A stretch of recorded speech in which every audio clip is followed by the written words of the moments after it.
Freddie Salam wants everybody to know he is a very proud American that happened to be born in Iraq, in Kuwait. But he's a very proud American.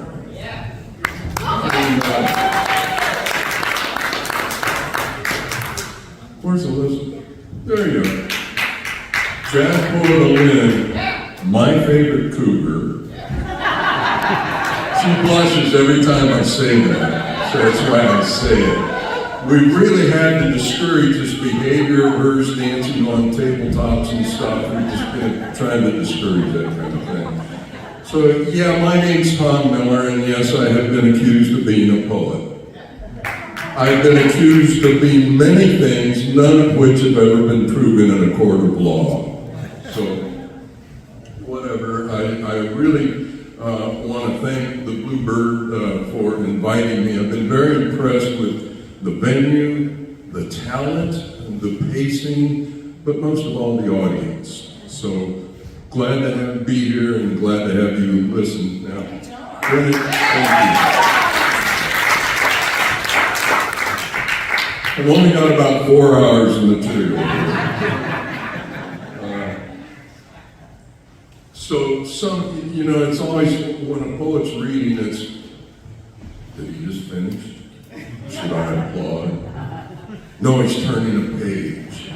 Oh, maybe. If you feel like applauding, fine. If you don't, that's fine. Poets being notoriously unwealthy, I would prefer that you throw money, but that's okay, all right? The other thing is, a lot of the pieces, I'm going to read a lot of pieces, and some of them are really, really short. And when I say short, I mean really short. So pay attention, okay? Don't blink here. The first one, communication. When I speak, what do you hear? If I say, where are you going? Do you hear, I will miss you? If I say, I am weary, do you hear, please comfort me? If I say, I feel the quiet, do you hear, I'm lonely? If I say, I've got it, do you hear, I'm worried? If I say, it's a good day, do you hear, I'm glad to be with you? Are you not a mind reader? Do you not know what I mean? I'm never sure if what I am saying is what I am meaning.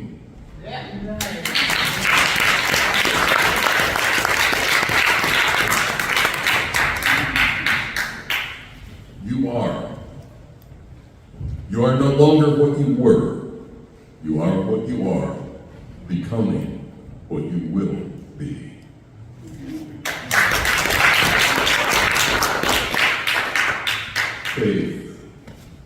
Faith, carved deeply into a gray weathered board, wedged into the end of a pile of rocks, in lieu of a headstone somewhere in the Arizona desert, a single word, faith. No last name, no date. What is buried here? A person or a belief?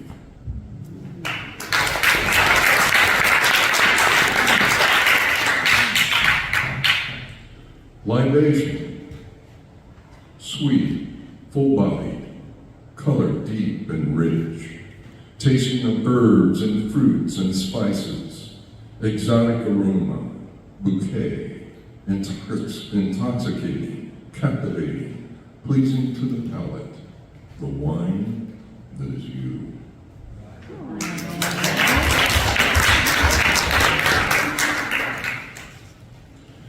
Waiting for a call? It's a simple thing, just phone numbers in my contact list. Billy, Dave, Jimbo, Mike, Mom, Zeke, all gone, but I can't seem to find the will to delete their numbers. It would be too permanent to sever this last tie.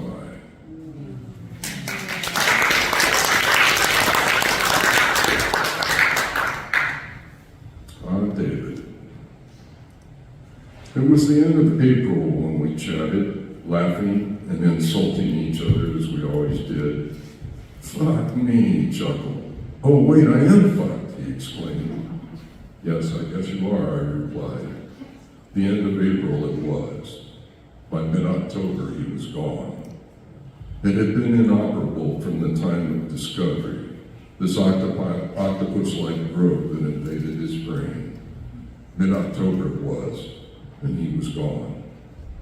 He attacked it in his usual methodical way, listed all the boxes, visited all the specialists and clinics, took all the tests, underwent all the exams, arranged his affairs, said his goodbyes, and when the boxes were checked, he withdrew and slept his remaining life away. There will be no more bantering between us, no more camaraderie, another bond left dangling. He is at rest, and I am not.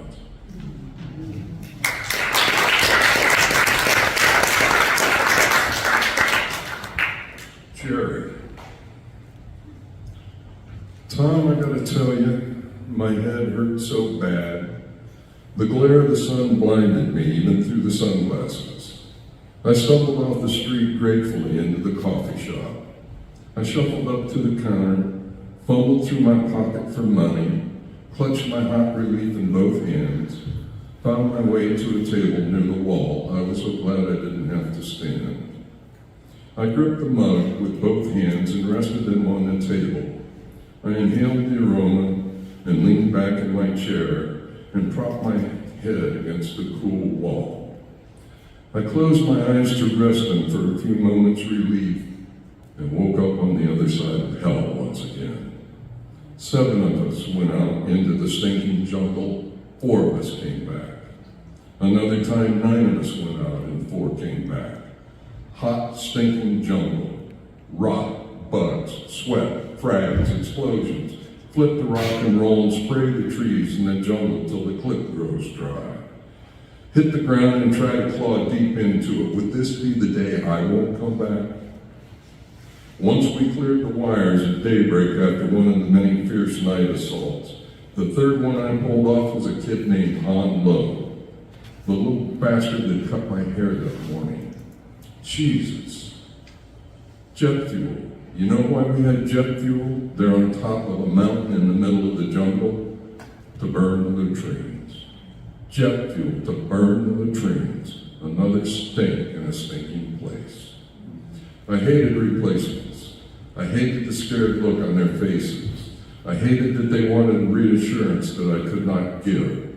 I did not want to know the names they wanted to give. It's easier if you don't know their names when they're gone. Soon they too would have the hollow look about them that you recognized in the faces of those of us who had been there forever. It took a while to learn that the mission objective always was to come back alive. Always. Me? I quit counting the days till my tour was up. It didn't matter. I was dead. I knew it. I was just waiting for the day to arrive. Once you know you are dead, it makes it easier to get through the day. It makes it easier to do your job. Sometimes you can even laugh. SOS, same day, day after day, same shit, day after day. Sun comes up, you go out. You shoot at something, something shoots at you. You come back, sun goes down. Hey Jared, you ain't going out today. Why not? Dummy, you rotate out tomorrow. Gotta keep you whole. God, thank you, God. I am leaving this hell. I am going home, alive. Thank you, God. But you know what, Tom? I came home, but I never left hell behind.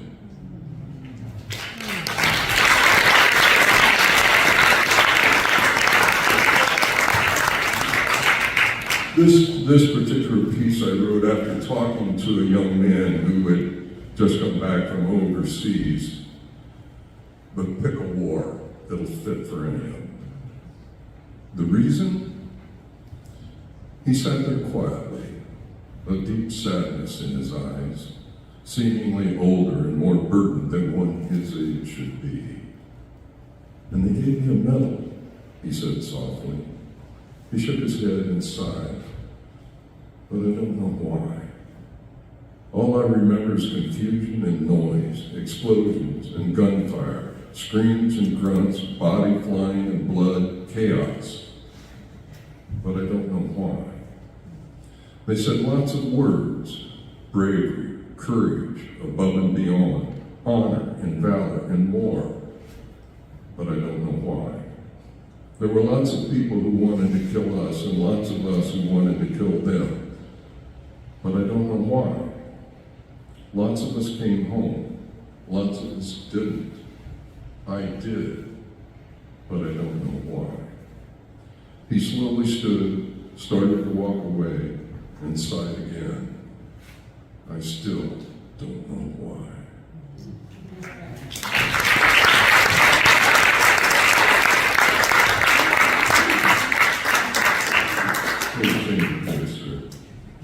Thoughts. Wish you were here, but I don't know who you are.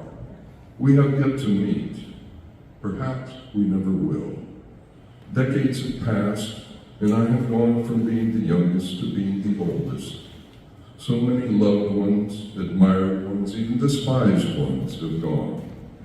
Bonds untethered, connections broken, once more, now only missed. The ocean seems endless. Time goes on forever. People are uncountable, and in it all I drift. I ignore the diminishing seconds on the running clock and continue my search for meaning. There are many satisfactions and many regrets, and much left undone that will be attempted each in turn until the clock runs to zero. I hope that we meet before then.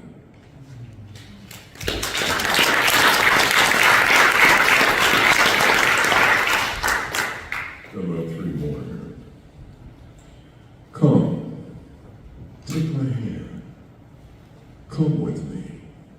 We will go to the hillside in the meadow and lie amongst the wildflowers and count the stars in the indigo sky and watch the silvery moonlit leaves shimmer in the soft summer breeze.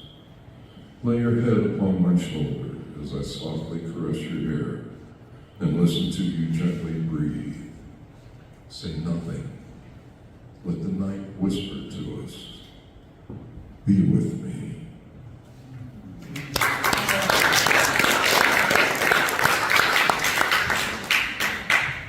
I held you close. I held you close last night. I know it was you, although I don't know who you are.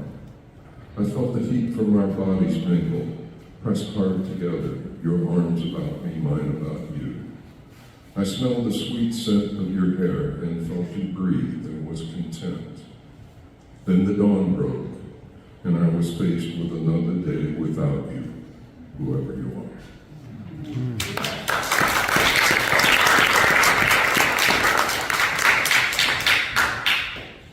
I wanted to run with the moon, to chase sunset red clouds into the indigo sky, to be a troubadour, to tell tales and stories, but most of all to sing and to dance with the wind.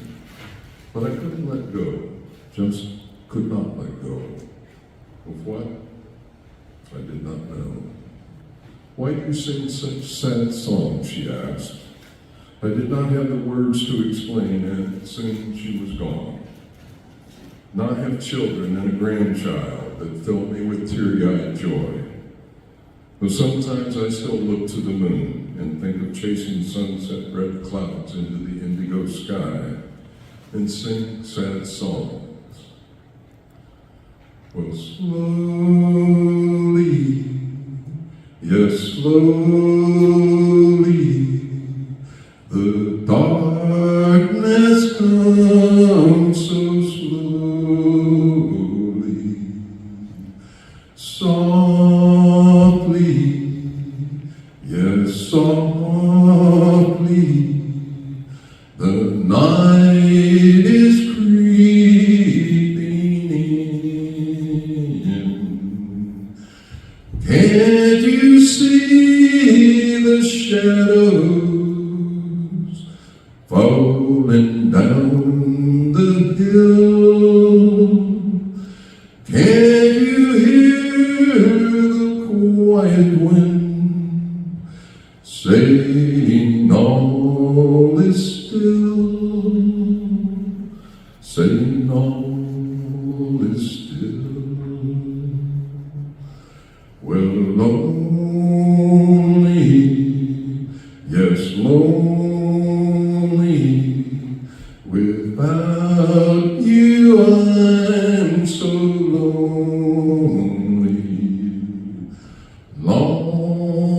longing, yes, longing